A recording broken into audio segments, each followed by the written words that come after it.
Hello friends, GS question paper के एक और वीडियो में आपका स्वागत है। हिस्ट्री का एमसीक्यू है और इसमें प्राचीन भारत के इतिहास से लेकर के आधुनिक सभी प्रश्नों का आपको मिला जुला हुआ रूप देखने को मिलेगा। चलिए क्वेश्चंस की तरफ बढ़ते हैं। अगर जो मेरे क्वेश्चन अच्छे लगे तो प्लीज़ वीडियो को लाइक शेयर सब्सक्राइब किया करिए और साथ ही बेल आइकन को भी प्रेस करके रखा करिए ताकि आपको नोटिफिकेशन वीडियो के मिलते रहें। क्वेश्चन की तरफ बढ़ते हैं। सारे के सारे क्वेश्चन मोस्ट इंपॉर्टेंट है जो आयोग के द्वारा ही पूछे गए हैं, चाहे वो पीटी का एग्ज़ाम रहा हो, मतलब यूपी ट्रिपल एससी से रिलेटेड, पीसीएस से रिलेटेड, आरओ से रिलेटेड, इन सारे के क्वेश्चंस को मैंने इसमें सम्मिलित किया है। साथ ही यूपी के जो टीजीटी पीजीटी एग्ज़ाम होता है हिस्ट्री से रिलेटेड, उसका भी क्वेश्चन इसमें है। क्वेश्चंस की तरफ बढ़ते हैं। फर्स्ट क्वेश्चन है, सिंधु घाटी सभ्यता के निम्नलिखित स्थानों में से कौन सा स्थान सतलुज नदी घाटी के किनारे पर स्थित था। अच्छा, सारे नदी घाटी पर स्थित जितने भी स्थान हैं मोस्ट इम्पॉर्टेंट वो सारे पूछे जाते हैं। यहाँ पर मैंने नीचे नोट्स भी दिया हुआ है, उसे आप लोग स्क्रीनशॉट लेकर के रख सकते हैं नोट्स के लिए। ऑप्शन है रोपर पंजाब। रोपर कहाँ पर है? पंजाब में स्थित है। मांडा जो कि जम्मू कश्मीर में स्थित है। राखीगढ़ी हरियाणा में स्थित है। कालीबंगा राजस्थान। लेकिन इनमें से कौन सा स्थान सतलुज नदी घाटी के किनारे पर है? फर्स्ट ऑप्शन यहाँ पे हम लोग का सही हो जाएगा। रोपर पंजाब सतलुज नदी के घाटी के किनारे पर स्थित है। क्वेश्चंस ऐसे भी पूछते हैं कि मांडा किस मतलब राज्य में स्थित है, तो वो जम्मू कश्मीर में है। किस नदी के किनारे, तो वो चिनाब नदी के किनारे। रोपड़ किस जगह पर है, किस राज्य में है, तो वो पंजाब राज्य में है। और किस नदी? सतलुज नदी, जो अभी क्वेश्चन में था। राखीगढ़ी किस राज्य में स्थित है? क्वेश्चन आते हैं हरियाणा में। किस नदी के किनारे? सरस्वती नदी, जो आजकल लुप्त हो चुकी है। उत्तर प्रदेश से रिलेटेड जितने भी अगर जो आप लोग तैयारी कर रहे हो पीसीएस आरओ या यूपी ट्रिपल एससी का, ये भी मोस्ट इम्पॉर्टेंट है कि आलमगीरपुर कहाँ पे है, तो उत्तर प्रदेश मेरठ में है। हिंडन नदी के किनारे स्थित है। पाकिस्तान मोहनजोदड़ो पाकिस्तान में है अभी वर्तमान समय में। ये कहाँ पर है? सिंधु नदी के किनारे स्थित है। अब पाकिस्तान में ही हड़प्पा का अगर जो हम लोग देखते हैं, जो कि मांटगोमरी ज़िले में स्थित है, पंजाब पाकिस्तान में जो पंजाब पड़ता है वहाँ पे, रावी नदी के किनारे। राजस्थान में है कालीबंगा, घग्गर नदी प्राचीन सरस्वती नदी के किनारे स्थित है।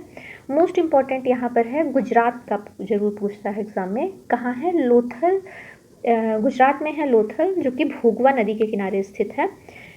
इसके बाद मोस्ट इम्पॉर्टेंट आता है चहुंदड़ो, कहाँ पर है? सिंध पाकिस्तान में, सिंधु नदी सरस्वती नदी के किनारे। सुतकांगी डोर वो भी पाकिस्तान में है, दाश्क नदी के किनारे। गुजरात का रंग भादर, ये आपके यूपी ट्रिपल एससी का क्वेश्चन है, कोई ज़रूरी नहीं है बहुत फेमस ही है, रंगपुर का पूछा गया था, वहाँ पे भादर नदी दिया हुआ था ऑप्शन में। गुजरात रंगपुर सुख भादर नदी के किनारे। हरियाणा में बनावली स्थित है, वो रंगोई नदी के किनारे है। और महाराष्ट्र में दायमाबाद गोदावरी नदी की सहायक नदी प्रवरा घाटी पर स्थित है। चलिए वीडियो बहुत लंबे हो जाएंगे, जल्दी जल्दी क्वेश्चंस को सॉल्व करते हैं। सिंधु सभ्यता में मोहरों के निर्माण में खाली स्थान है का सर्वाधिक प्रयोग मिलता है। ऑप्शन है आपके सेल खड़ी का, तांबे का, चांदी का, कांस्य का। तो किसका सबसे ज़्यादा प्रयोग मिलता है मोहरों के निर्माण में? तो फर्स्ट ऑप्शन यहाँ सही हो जाएगा, सेल खड़ी का सर्वाधिक प्रयोग हमें देखने को मिलता है। नेक्स्ट है, हरियाणा में स्थित किस प्राक हड़प्पाकालीन पुरास्थल से चांदी के 2 मुकुट प्राप्त हुए हैं? ऑप्शन है कुड़ाल, राखीगढ़ी, बनावली, मिताथल। ये चारों के चारों स्थल आपके हरियाणा में स्थित हैं। हरियाणा में प्राक हड़प्पाकालीन पुरास्थल हैं। इसमें कुणाल से हमें चांदी के 2 मुकुट प्राप्त होते हैं। एक क्वेश्चन और कुणाल से ही पूछा था यूपी मतलब टीटी के क्वेश्चन में, जो फर्स्ट क्वेश्चन होता है उस कंपलसरी होता है, उसमें पूछा था कि कहाँ से गर्तावास के साक्ष्य हमें प्राप्त मिलते हैं प्राक हड़प्पाकालीन स्थल में। आप सभी लोग को कश्मीर बुर्ज होम पता होगा, जहाँ से गर्तावास या गड्ढे में घर के साक्ष्य मिलते हैं, लेकिन उसमें कश्मीर का ऑप्शन नहीं था। सही ऑप्शन वहाँ पर भी कुणाल ही था। कुणाल से हमें गर्तावास के साक्ष्य मिलते हैं, ये ऑप्शन आपका सही होता है। नेक्स्ट प्रश्न है, हरियाणा में स्थित किस प्राक हड़प्पाकालीन पुरास्थल से चांदी के 2 मुकुट प्राप्त हुए हैं? ऑप्शन है कुणाल, राखीगढ़ी, बनावली, मिताथल। ये चारों के चारों हरियाणा में ही स्थित हैं और ये प्राक हड़प्पाकालीन पुरास्थल है। यहाँ से ऑप्शन आपका सही होगा कुणाल। कुणाल से हमें चांदी के 2 मुकुट प्राप्त हुए हैं। और कुणाल का एक बार क्वेश्चन यूपी टीजीटी में पूछा गया है पिछली बार कि कहाँ से हमें गर्तावास के साक्ष्य मिलते हैं? आप लोगों को पता होगा कश्मीर में बुर्ज होम एक स्थल है जहाँ से हमें गर्तावास यानी कि गड्ढों वाले घर का साक्ष्य मिलता है, लेकिन वहाँ ऑप्शन में बुर्ज होम ना होकर के कुणाल था और कुणाल ही सही आंसर था। तो कुणाल से हमें चांदी के 2 मुकुट भी प्राप्त हुए हैं और यहीं से हमें गर्तावास के भी साक्ष्य मिलते हैं, मतलब गड्ढों में बनाए गए घर के साक्ष्य। राखीगढ़ी, बनावली और मिताथर ये चारों भी हरियाणा में है। राखीगढ़ी सैंधवकालीन सभ्यता का सबसे बड़ा आपका स्थल है। बनावली है, बनावली में हम देखते हैं कि राखीगढ़ी के साथ साथ हमको बनावली से क्या क्या मिलता है। बनावली में है, इसकी खोज किसने की थी? बनावली की आर.एस. बिष्ट जी ने की थी। यहाँ पर 2 तरीके की सांस्कृतिक अवस्थाओं का पता चलता है। एक प्राक हड़प्पा मतलब हड़प्पा के पूर्व की संस्कृति और साथ ही साथ हड़प्पा कालीन सभ्यता के दर्शन मिलते हैं। इसके अलावा यहाँ से प्राप्त अवशेष कौन कौन से थे? मोस्ट इम्पॉर्टेंट, हल की आकृति, वो भी खिलौने के रूप में। तिल, सरसों के ढेर यहाँ पे मिले थे। अच्छे किस्म के जौ यहाँ से प्राप्त होते हैं। नालियों के अवशेष, मनके, मातृ देवी की लघु मृण्मय मूर्तियाँ मिली हैं। तांबे के बाड़ाग्र मिले हैं। मनुष्यों और पशुओं की भी मूर्तियाँ। इसके अलावा सेलखड़ी और पकाई हुई मिट्टी के मोहरे यहाँ से प्राप्त होती हैं बनावली से।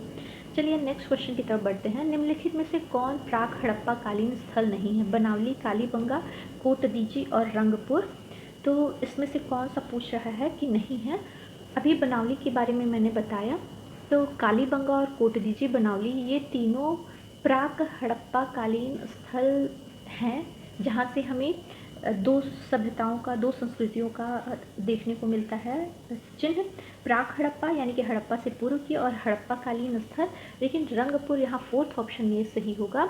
रंगपुर में हमें प्राक हड़प्पा कालीन स्थल नहीं देखने को मिलता है। तो फिर यहाँ पे क्या, यहाँ पर हड़प्पा के या सैंधव संस्कृति जिसको बोलते हैं उसके उत्तरावस्था के दर्शन होते हैं, मतलब जब सैंधव सभ्यता का पतन होने वाला रहता है उस टाइम की। और यहाँ पे प्राप्त रंगपुर से हम देखते हैं कि यहाँ पर धान की भूसी के ढेर मिले हैं, कच्ची ईंटों के दुर्ग मिले हैं, नालियाँ, मृदभांड, पत्थर की फलक, ये सारी चीज़ें प्राप्त हुई हैं। लेकिन क्या नहीं प्राप्त हुई हैं? तो यहाँ पे कोई भी मुद्रा हमें नहीं प्राप्त होती है और न ही कोई मातृ देवी की मूर्तियाँ रंगपुर से प्राप्त हुई हैं। चलिए कालीबंगा के बारे में थोड़ा सा हम लोग देख लेते हैं। कालीबंगा राजस्थान में है आपका। कालीबंगा राजस्थान में, यहाँ इसकी खोज किसने की थी? इसकी खोज सर्वप्रथम घोष जी ने की थी। 1953 में यहाँ पर जुते हुए खेत का साक्ष्य मिलता है कालीबंगा में। सबसे मोस्ट इम्पॉर्टेंट जो है, जुते हुए खेत का साक्ष्य कहाँ से मिलता है? तो कालीबंगा से मिलता है। इसके अलावा यहाँ पे अनेक ऊंचे ऊंचे चबूतरे मिलते हैं। हवन कुंडों का भी अस्तित्व यहाँ पर हमको देखने को मिलता है। इस स्थल के पश्चिम में हमें कब्रिस्तान भी देखने को मिलता है। यहाँ पर एक चीज़ था कि कोई स्पष्ट घरेलू या शहरी जल निकासी प्रणाली जैसा कि बाकी जगह पे है, मोहनजोदड़ो में है और इसके पहले हड़प्पा में है, तो यहाँ पे हमें देखने को नहीं मिलता है। चलिए आगे हम लोग देखते हैं यहाँ से साक्ष्य क्या मिले हैं। मोस्ट इम्पॉर्टेंट वाले में हवन कुंड या अग्निकुंड हमको कालीबंगा, इसके साथ साथ लोथल में भी देखने को मिलता है। अलंकृत ईंटों का प्रयोग यहाँ पे हुआ है। यहाँ पे युगल और प्रतीकात्मक समाधियाँ भी मिली हैं और इसके साथ साथ बेलनाकार मोहरे, मोहरे कैसी थी यहाँ की? बेलनाकार, और हल के निशान मतलब जुते हुए हल के साक्ष्य हमको देखने को मिलते हैं। आगे चलते हैं, रंगपुर के बारे में हम लोग देखते हैं। रंगपुर का अभी मैंने आपको बताया है। रंगपुर में एक और चीज़ है, यहाँ पर कोटदीजी दिया हुआ है 3rd ऑप्शन में। कोटदीजी से सबसे मोस्ट इम्पॉर्टेंट है कि बाड़ाग्र मिलता है। आप लोगों को पता होगा कि हड़प्पा कालीन जो सभ्यता थी वहाँ पे लोगों को तलवार से परिचित नहीं थे, ना ही और किसी टाइप के वहाँ, लेकिन यहाँ पे हमको बाड़ाग्र देखने को मिलता है कोटदीजी में। चलिए आगे बढ़ते हैं नेक्स्ट क्वेश्चन की तरफ। रंगपुर का उत्खनन किसके नेतृत्व में हुआ था? ये खोज किस जगह का किसने किया था? इससे रिलेटेड बहुत क्वेश्चन पूछता है अलग अलग जगह का। यहाँ पे रंगपुर का पूछा गया है। दयाराम साहनी आपको पता ही होगा, इन्होंने मंट गोबनी ज़िले में जो कि पाकिस्तान में स्थित है हड़प्पा की खोज की थी। कब? 1921 में। अब SR राव, इन्होंने किसका खोज किया था? तो इन्होंने लोथल का खोज किया था। लोथल का खोज SR राव ने किया था। कहाँ पर स्थित है? गुजरात, अहमदाबाद के पास। 1955 से 1955 से हमको देखने को मिलता है 63 तक इसकी खुदाई चलती है। रखाल दास, आप लोगों को पता होगा रखाल दास ने क्या खोज किया था। इन्होंने रखाल दास बनर्जी ने किया था, आर.डी. बनर्जी भी इनको बोलते हैं, मोहनजोदड़ो की खुदाई की थी 1922 में। और M.S. वत्स, माधव स्वरूप वत्स जी, जिन्होंने रंगपुर का खोज किया था, इन्होंने रंगपुर का खोज किया था, उसकी खुदाई की थी माधव स्वरूप वत्स ने। और रंगपुर है कहाँ, ये भी अहमदाबाद काठियावाड़ में स्थित है। चलिए आगे बढ़ते हैं नेक्स्ट क्वेश्चन की तरफ। हिंदूस घाटी सभ्यता की लिपि कौन सी है, तमिल, खरोष्ठी, ब्राह्मी या फिर अज्ञात। इसमें सही आंसर होगा अज्ञात, फोर्थ ऑप्शन सही होगा। अज्ञात क्यों है, क्योंकि ये जो लिपि है वो चित्रात्मक है, भावात्मक चित्रात्मक लिपि है, जिसका हम लोग अभी खोज नहीं कर पाए हैं कि कौन सी चित्र किस भावों को प्रदर्शित करती है। लेकिन हाँ, उस समय भाषा तो प्रचलित होगी। रंगपुर ने राखी गढ़ी, जो कि सिंधु सभ्यता का सबसे बड़ा स्थल है, वहाँ की खोजों से, अभी की नवीन खोजों से पता चलता है कि ये लोग द्रविड़ भाषी थे। द्रविड़ भाषी मतलब दक्षिण भारत में जो भाषाएं बोली जाती हैं वही भाषा ये लोग यूज़ करते होंगे, संस्कृत द्रविड़ भाषी। नेक्स्ट क्वेश्चन की तरफ हम लोग बढ़ते हैं। चोल अभिलेखों के अनुसार जैन सभा को दान में दिए जाने वाली भूमि को क्या कहा गया है। विल्लान वगई बोला गया है, शाल भोगा बोला गया है, पल्ली छादन बोला गया है या ब्रह्मदेया। इसका सही आंसर होगा थर्ड ऑप्शन, पल्ली छादम बोला गया है। चोल अभिलेखों के अनुसार जैन सभा को दान में दिए जाने वाली भूमि को। इसके अलावा पूछा गया है ब्राह्मणों को भूमि में, एक प्रश्न आया है UP 8080 में कि ब्राह्मणों को जो दान में भूमि दिया गया था चोल अभिलेखों के अनुसार उसे क्या कहा गया। फिर विद्यालयों को भूमि जो दान किया गया है, ये तीनों आ चुके हैं, इसलिए इसका मैंने यहाँ पे नोट्स एक दिया है, आप लोग इसका स्क्रीनशॉट भी ले सकते हैं। वेल्लन वगैरह कहा जाता था गैर ब्राह्मण किसान मालिकों की भूमि को। ब्राह्मणों को क्या कहा गया था, ये एग्जाम में आया है, ब्रह्मदेया बोला गया था। शाल भोग बोला गया था विद्यालय चलाने के लिए दी गई भूमि को। ये दोनों आपके UP 8080 में क्वेश्चन बने हैं। और देवदान या तिरुना मट्टुकानी, ये बोला गया था मंदिरों में दान दी गई भूमि को। और आपका क्वेश्चन जो पूछा गया है पल्ली छादम, जैन संस्थानों को दी गई भूमि को कहा गया था।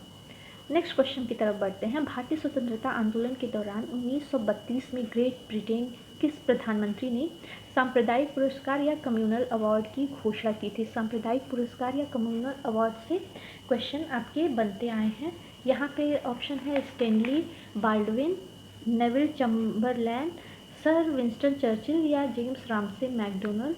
इसका सही आंसर क्या होगा, fourth option James Ramsay McDonald. इसे मैकडोनल्ड अवार्ड भी बोला गया है। यहाँ पे इसका डिटेल दिया गया है, ये थोड़ा सा इस पर भी नज़र डालते हैं।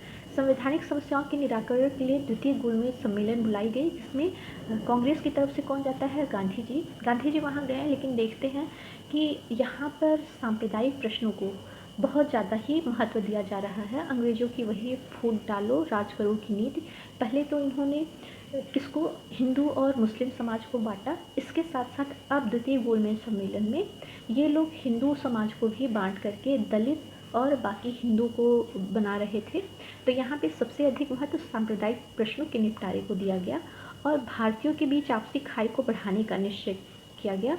और इसी से प्रेरित होकर मैकडोनल्ड ने 16 अगस्त 1932 को अपनी प्रसिद्ध घोषणा की, जो कि सांप्रदायिक निर्णय या सांप्रदायिक पंचायत के नाम से प्रसिद्ध है। इसमें कई आपको देखने को मिलते हैं बने हुए थे, घोषणा की गई थी कई चीज़ों का। दो इसमें मोस्ट इम्पॉर्टेंट है, वो आपको मैं बताती हूँ। अल्पसंख्यकों के लिए अलग निर्वाचन की व्यवस्था की गई थी। अल्पसंख्यक में यहाँ पे हिंदू, मुस्लिम, सिख, जाट, हिंदू नहीं, मुस्लिम, सिख, जाट, ईसाई, ये सारी चीज़ रखे गए थे। और अछूतों को हिंदुओं से मानकर उनके लिए अलग निर्वाचन और प्रतिनिधित्व का अधिकार दिया गया था। ये दो चीज़ इसमें गांधी जी को मतलब मान्य नहीं था। वो बोल रहे थे कि अछूतों को हिंदुओं से अलग न किया जाए, क्योंकि इसके भी परिणाम आगे चल कर के बहुत बुरे होंगे। और इसी के लिए उन्होंने पुणे की यरवदा जेल में आमरण अनशन शुरू किया, जिसको समाप्त किया भीमराव अम्बेडकर ने पूना समझौता के द्वारा। चलिए आगे क्वेश्चन बढ़ते हैं।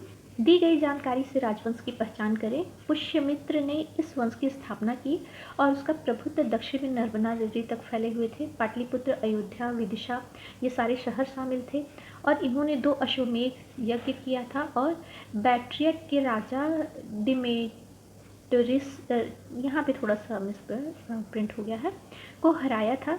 राजवंश का 5वां राजा जो था वो भागभद्र था। इसके अलावा मोस्ट इम्पॉर्टेंट पतंजलि जो मुनि थे वो किसके शासनकाल के अंतर्गत संरक्षित थे, तो वो है, इस पे प्रश्न भी बना हुआ है। पतंजलि के गौरव ग्रंथ महाभाष्य इस समय के दौरान लिखे गए थे, तो वो कौन सा वंश था? कण्व, मौर्य, चौल या फिर शुंग राजवंश? तो लास्ट ऑप्शन यहाँ शुंग राजवंश सही होता है। अगर जो आपको पूरा नाम याद हो, पुष्यमित्र शुंग इनको बोला जाता था, जिन्होंने शुंग साम्राज्य की स्थापना की, शुंग राजवंश की स्थापना की।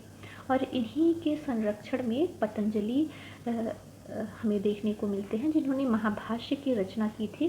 पतंजलि इनके राजगुरु या फिर पुरोहित थे। उन्होंने ही यहाँ पे 2 अश्वमेध यज्ञों को संपादित करवाया था। नेक्स्ट क्वेश्चन है, 1857 में लोगों के बीच राष्ट्रवाद की भावना जगाने और उन्हें राजनीतिक शिक्षा देने के लिए बंगाल में इंडियन लीग की स्थापना के लिए इसके संस्थापक कौन थे? इंडियन लीग की स्थापना किसने की थी? इसके बारे में मैंने डिटेल अपने प्रीवियस वीडियो में दिया है। जो स्वतंत्रता संग्राम से रिलेटेड जितने भी पत्र पत्रिकाएं हैं उन वीडियो में आप देख सकते हैं। थर्ड ऑप्शन यहाँ पे सही होगा। बंगाल में इंडियन लीग की स्थापना शिशिर कुमार घोष जी ने की थी। शिशिर कुमार घोष जी से कई क्वेश्चन बनते हैं और सुरेंद्र नाथ बनर्जी से आप उसे जाकर के देख सकते हैं। नेक्स्ट क्वेश्चन है, किस अधिनियम ने ईस्ट इंडिया कंपनी द्वारा चाय के एकाधिपत्य तथा चीन के साथ व्यापार को समाप्त कर दिया था? ये क्वेश्चन आपका मोस्ट इम्पॉर्टेंट है, इसके बारे में हम लोग देख लेते हैं।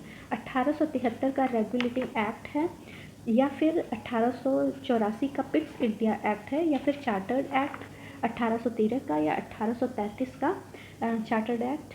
तो हम पहले इसका आंसर जानते हैं। इसका आंसर होगा 1833 का चार्टर्ड एक्ट, जिसके द्वारा ईस्ट इंडिया कंपनी के द्वारा चाय के व्यापार का जो एकाधिपत्य था तथा चीन के साथ व्यापार था, उन दोनों को समाप्त कर दिया जाता है। ईस्ट इंडिया कंपनी के द्वारा ये किया जाता था और समाप्त किसके द्वारा किया जाता है? ब्रिटिश संसद के द्वारा। आइए रेगुलेटिंग एक्ट के बारे में जानें। रेगुलेटिंग एक्ट ब्रिटिश सरकार ने कंपनी में व्याप्त भ्रष्टाचार और कुप्रशासन को दूर करने के लिए सबसे पहला जो एक्ट पारित किया था वो रेगुलेटिंग एक्ट था। इसके तहत हम देखते हैं कि मद्रास और बम्बई की जो प्रेसिडेंटियाँ थीं, जो अलग अलग बम्बई, मद्रास और कलकत्ता की, इनको कलकत्ता प्रेसिडेंसी के अधीन कर दिया गया और जिसका प्रमुख एक गवर्नर जनरल को बनाया गया। अब जब गवर्नर जनरल ही बम्बई के, मद्रास के और कलकत्ता तीनों प्रेसिडेंसियों पर नियंत्रण रखता था। इसके अलावा इसी रेगुलेटिंग एक्ट के द्वारा कलकत्ता में एक सुप्रीम कोर्ट की सर्वप्रथम मतलब सबसे पहले स्थापना किसके द्वारा की गई थी? तो इसी रेगुलेटिंग एक्ट के द्वारा की गई थी। और भारतीय मामलों में पूरा नियंत्रण का अधिकार जो कि इसका था ईस्ट इंडिया कंपनी का, उसको ब्रिटिश मंडल के अधीन कर दिया जाता है।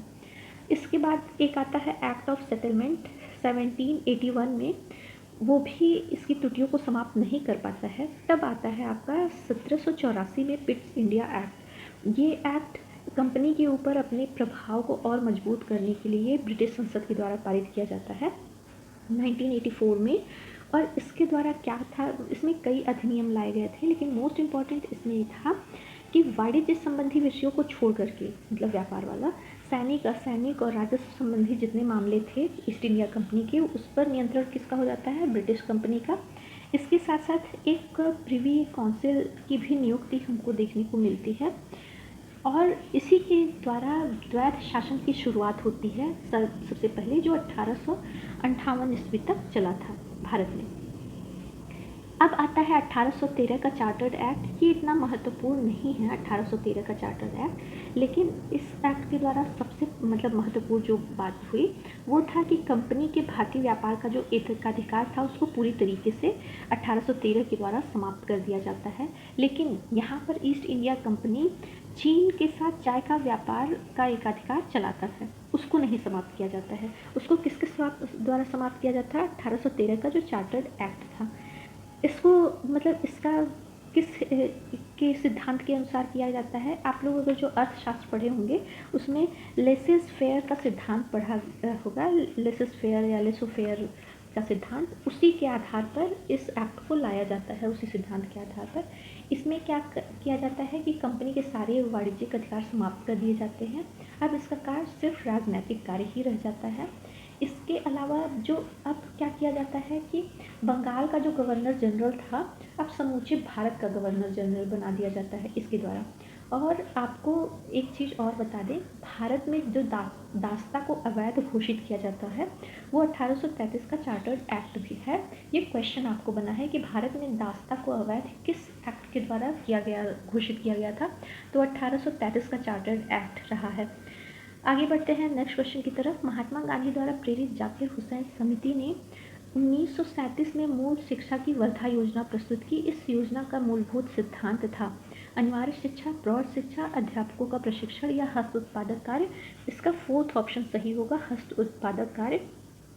शिक्षा के साथ साथ ये स्वावलंबी भी बनाना चाहते थे, इसी के लिए हस्त उत्पादक कार्य को इसमें मूल रूप से इस सिद्धांत को लागू किया गया था वर्धा योजना में। नेक्स्ट क्वेश्चन है, मंगल पांडे ने किन 2 अंग्रेज जनरलों की हत्या की थी? ये आपका मोस्ट इम्पॉर्टेंट क्वेश्चन है यूपी SSC और RO के लिए, और साथ ही TGT के लिए भी। वाघ फिनिस की, वाघ हियरसे की, हियरसे मिचेल की, या इनमें से कोई नहीं? फर्स्ट ऑप्शन इसका सही होता है, वाघ और फिनिस की मंगल पांडे ने हत्या की थी।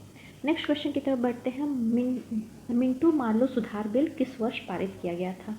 ये आपका मोस्ट इम्पॉर्टेंट एक्ट है, और इसी एक्ट के अलावा इसका आंसर बता देते हैं 1909 ईस्वी में पारित किया गया था। जबकि इसके बाद एक आता है भारत सरकार अधिनियम, मॉन्टेग्यू चेम्सफोर्ड सुधार उसको बोलते हैं।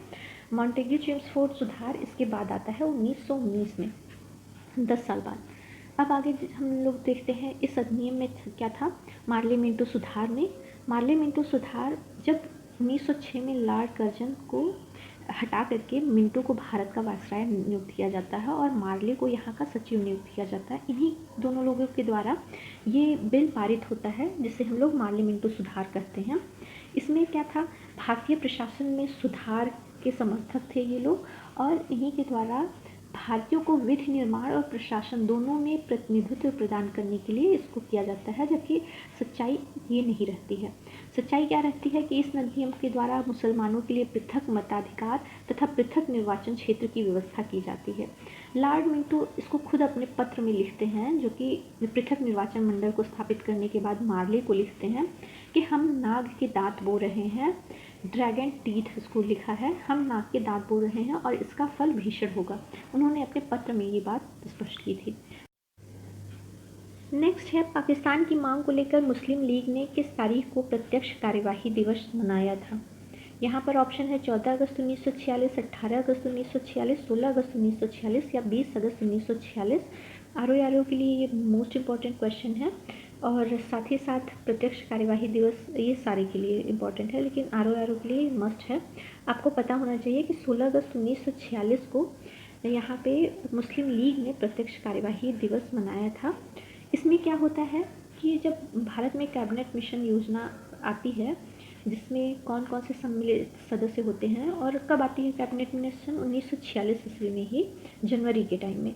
तो इसमें जनवरी से लेकर के मार्च में इसमें होता है क्या है कि स्टैनफोर्ड क्रिप्स, CAV अलेक्जेंडर और पैट्रिक लॉरेंस रहते हैं सदस्य। इन्होंने सबसे पहले क्या किया था कि एक प्रस्ताव रखा था कांग्रेस और लीग के सामने, जिसके अनुसार यह कहा गया था कि अंतरिम सरकार में 14 सदस्य होंगे, जिसमें 6 कांग्रेस मनोनीत करेगी और 5 मुस्लिम लीग तथा 3 अन्य अल्पसंख्यकों के प्रतिनिधि होंगे। लेकिन ये बात मुस्लिम लीग को मंजूर नहीं होती है। उसने अपना प्रस्ताव पारित करता है कि स्वतंत्र और प्रभुत्व संपन्न पाकिस्तान राज्य की स्थापना के लिए सीधी कार्यवाही हम लोग करेंगे। और यह करने का उद्देश्य क्या था कि दंगे फैला करके इतना ज़्यादा आतंक का माहौल बना देना और यह सिद्ध करना कि हिंदू और मुसलमान एक साथ रह ही नहीं सकते। इसका परिणाम क्या होता है हम लोग को देखने को मिलता है। इस कार्यवाही के दौरान कलकत्ता में सबसे ज़्यादा हिंसा होती है, जिसमें हज़ारों की संख्या में हिंदू मारे जाते हैं, और लूटे जाते हैं। इसके बदले बिहार में मुसलमानों पर भी अत्याचार होता है। नोआखाली उस समय दंगों का सबसे ज़्यादा केंद्र रहता है, प्रमुख केंद्र रहता है नोआखाली, जहाँ पे लगभग 6,000 लोग मारे जाते हैं और 20,000 लोग या तो घायल हो जाते हैं या फिर उनके साथ बुरा सलूक किया जाता है। इसके अलावा हम देखते हैं बिहार, संयुक्त प्रांत, गुजरात, पंजाब में भी यह रुक रुक करके ये नहीं है कि सीधी कार्यवाही एक ही दिन समाप्त हो जाती है, लगभग साल वर्ष तक ये चलता रहता है और अंत में इससे तंग आकर के गांधी जी ने स्वीकार कर लिया पाकिस्तान अलग राज्य बनाने के लेकर के। चलिए आज की वीडियो में बस इतना ही। नेक्स्ट वीडियो में हम लोग और अच्छे क्वेश्चंस को लेकर के आएंगे, जिसमें आधुनिक भारत से भी और प्राचीन भारत से दोनों का मिला जुला रहेगा, हाफ एंड हाफ। अगर जो वीडियो आपको अच्छा लगा हो तो प्लीज़ वीडियो को लाइक करें, शेयर करें, सब्सक्राइब करें। Bye bye.